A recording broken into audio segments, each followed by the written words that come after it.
Hello, good morning on Friday, the 2nd of September 2022. It's okay. Soon we will be so old that we're dead. Yes, my psychosis is strong. So I am an eBay reseller, hence the psychosis. So I am just going to be shooting out to the post. I'm going to be naughty today and I'm going to take the car because I've just sold something heavy and I just want to go up to UPS and I want to get back here and I want to do stuff. I want to list and to sort Lego, which again seems to be like taking forever. So I have a few, well, I've got some NAF sales. I've got more NAF sales and I'm trying to clear out. I'm coming to the conclusion that reselling's a bit rubbish, really, isn't it? I know that some people do really well with it, but I don't know. I do okay, but it is very difficult now that bills are going up, and I've noticed that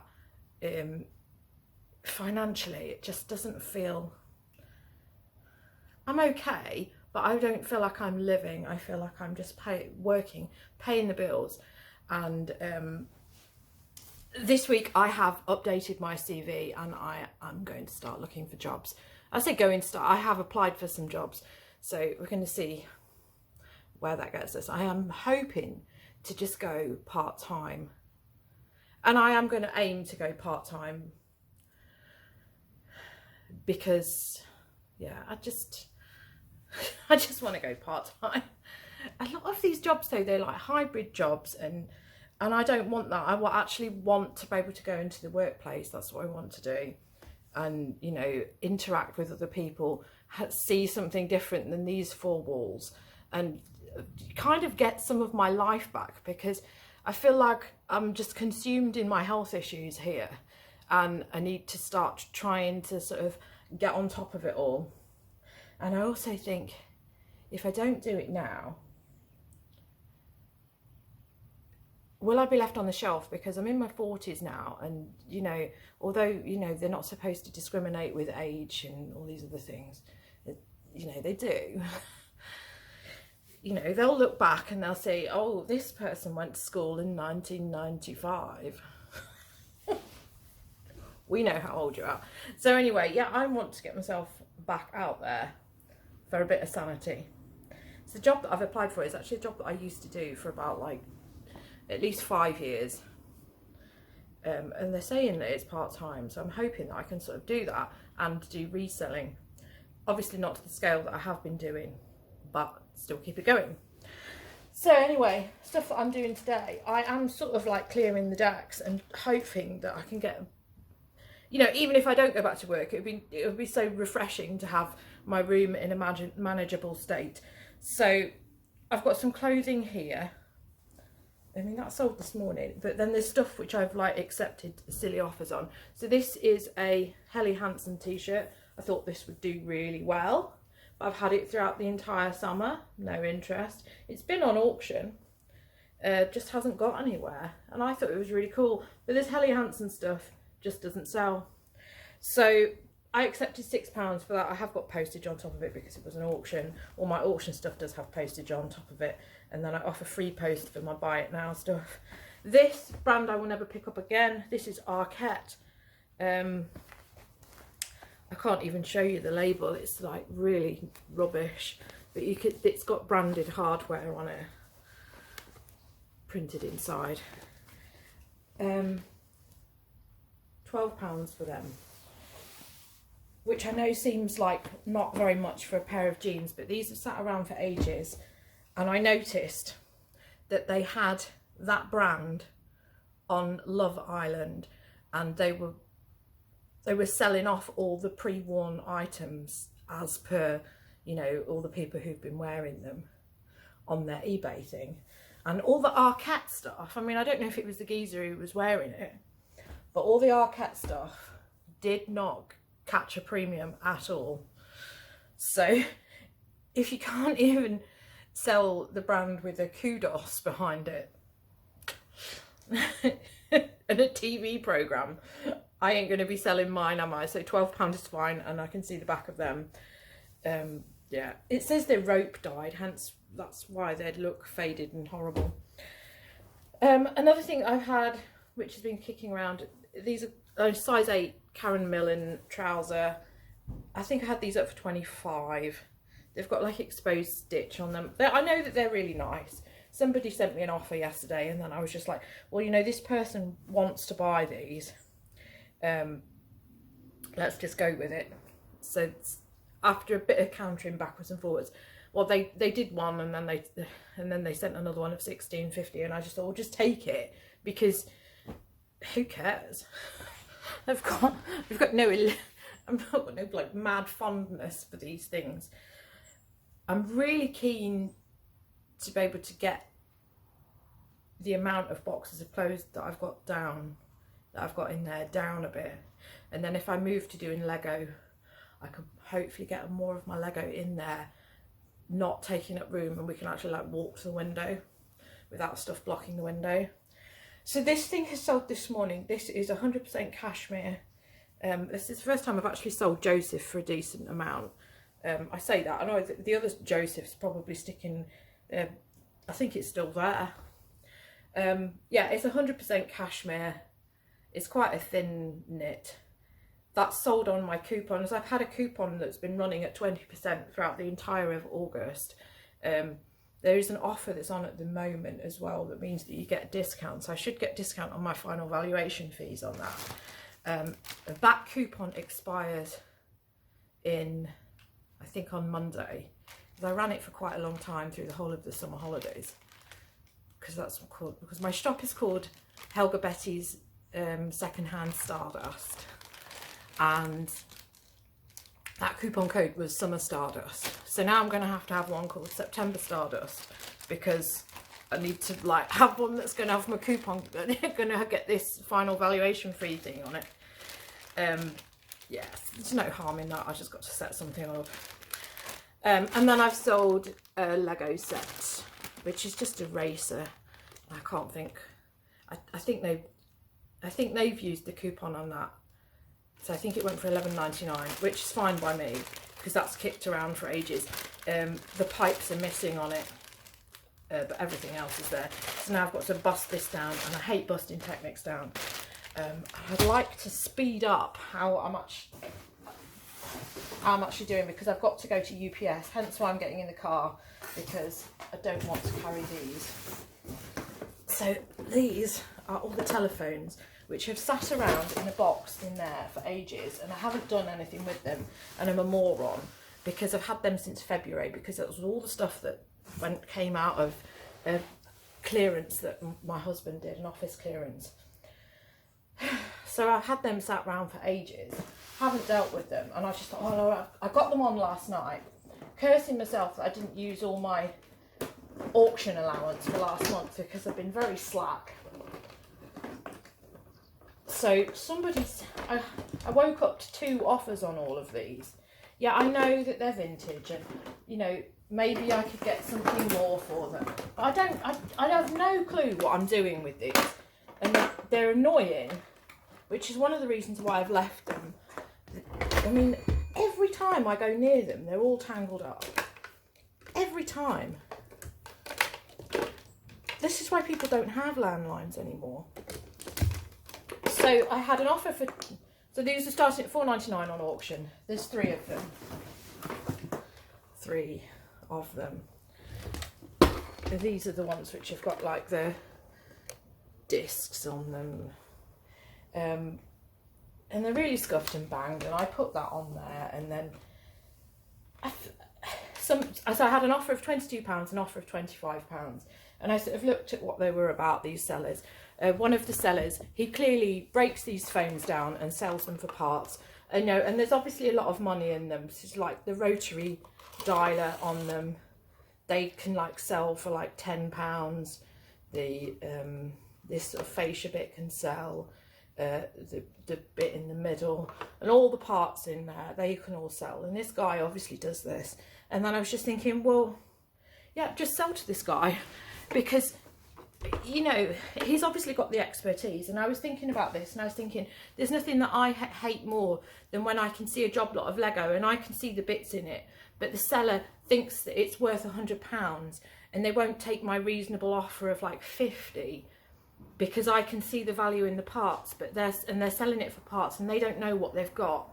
But it's only, for me to make money on it, I can only give them 50. And I was just thinking, well, this guy's offered me 25.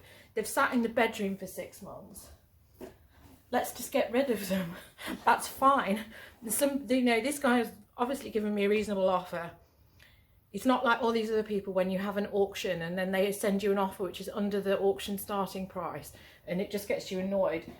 And I may well have accepted the other offer, and who's to know, maybe I would have got more. But how many people out there are there really just I've got a whole load of these. How many people out there are selling vintage telephones? Are there really? Let's get this gone. So I've listed that yesterday and I've sold it today. So 25 quid for something that was going to be thrown in landfill is great. So I'm going to get these on because I want them to go to UPS, and I'm hoping that the UPS pickup is about midday. So I need to get a wiggle on. So that's what I'm doing. It's just gone 10 o'clock. So I'm going to get a wiggle on. Obviously it's going to take me a bit of a faff to pack these. I know I could send them. I could send them via Hermes, but I actually want them to get there. And I don't see the value in using Hermes when UPS is the same value and they track it properly and actually deliver it properly. So I'm going to crack on with doing this. Everything is dropped off. Obviously it wasn't that much. It was just a faff parceling up those telephones. So I took them to the other UPS drop off because the other day when I walked past the other one I used to use, it just still seemed a bit like the shop was closed. So I'm not quite sure what's going on with them. So I went to the other one, and the last time I went there, they took them a while to collect it. It wasn't collected until the following day, but they've assured me that it's going to be collected 4 o'clock today. So I'm going to keep an eye on that because I'm not quite sure about it. I use UPS rather than Hermes because it's just a better service, because it is like a 48-hour delivery and it's £6, and it's just, I've got something at the moment that's coming by Hermes and I just won't have a clue. It usually takes about a week and I'm lucky if I get delivery of it. I'm hoping that it's sort of like, since they've become they seem to have different people working for them who seem to know about doorbells. So, you know, that's new. So, yeah, I did take the car. I think I would have been quicker if I hadn't. I don't know, you know, it swings and roundabouts, isn't it? But I parked the car and there was a guy who kept walking up and down next to the car. So I'd walked away from the car and then I was stood at the end of the road watching this guy who was casing my car. And then I was like, right, well, shall I move it? And then I walked back and he saw me. And then I was like, well, I'm going to go and drop this thing off. So it was like, fuck me, the car's going to have a smashed window when I come back. But it hadn't. I don't really know what that was like. I mean, I'd parked outside the mosque. So, I mean, if people are people committing crime outside a mosque, hopefully it would have like cameras on it. But anyway, I was really quick and the car was still intact. And then I had to my place is like a really big road, my post office that I use. And then there was like an Arctic lorry coming on there and a funeral. So that was really quite hectic. But anyway, I got back here and then I had to phone my mortgage providers because we need to change the day. Wouldn't be all mortgages coming out. This is one of the reasons that I'm het up, is because, excuse me, doing a video. Yeah, the reason everybody wants their pound of flesh around the 1st of the month, which didn't used to matter, because when me and my husband used to work and we had the mortgage initially, I think he was on weekly payments then and it didn't so much matter, but my payday was the 25th and I used to just make sure that everything did go out on sort of like around the 28th and the 30th and the the first of the month, and that didn't matter. But I've got so much stuff which is clustered, and obviously your eBay fees go out as well on the first-ish when they can be asked. And it's just becoming a bit of a farce. So I've asked if we can move the payment. So they've agreed to that, but I had to sit on hold for ages. So that was sorted, and they only have a ringing tone. They don't have hold music or anything. So that was really pleasant to listen to for 15 minutes. So I've sorted that out, and now I am going to list all of this. I think I've got there's about 14 items there which are photographed. So I'm going to do them until I feel hungry and ready to have the half a can of soup left over from yesterday. And then my husband's going to come back and we're going to do some food shopping because we've actually made a list and we're going to stick to the list. So that's the day, and I'm going to crack on. Yeah, I don't know, I'm just feeling sort of better about things. I'm still going to keep applying for these jobs because I just want to find something suitable. It's I think, you see, the thing with reselling is you have outlay. You know, you have your fees outlay, and you have that initial outlay before you can even make the money, and then there's a chance that it's going to get returned, and it's that, you know, which is okay, and it's one of those things that you have to deal with. But just imagine how great it would be to be able to know that you can just turn up somewhere, earn money, and that's it, and it's not going to be taken away from you, and you don't have to like spend money to get that money. Wow. Just to have that and reselling, that's what I want. Okay, so it is now, goodness, it's 5:30. I think I've listed about 7 or 8 things on there. There were like jeans and jumpers. It looks like more than I've actually done. I haven't done all of that stuff yet. I've got Ziggy sat here. That's my curtain. I thought it was a person for a moment, but it's not. It's the reflection of the television. This is why you shouldn't listen to too much Mr. Borland, because you start to think stuff's happening. So, see, I did it again there. I thought it was somebody walking past. Right, so the next thing that I am going to do, and I know it's late in the day for a Friday, I have got a whole load of Lego here, which I'm just ready to start sort of draining it off and seeing what I've got there. So that's like a job lot that I got last week. It's going to be mainly space sets in it, and it's been sitting in there in hot water and detergent and like bleach, because it's a lot of white parts, which I'm hoping it's sort of like sorted it out, and I know there's going to be some horrible bits in there, so I'm going to sort through all that, and then that's going to be my day / my weekend, sorting Lego, which is what he wants. So yeah, I'm going to tie this vlog up, and then the next thing you'll see is the actual Lego sort of that video. So thank you for watching, and I'll see you soon, and yeah, subscribe if you want to see more Lego. Thank you and goodbye. Yeah man, it's Lego day again.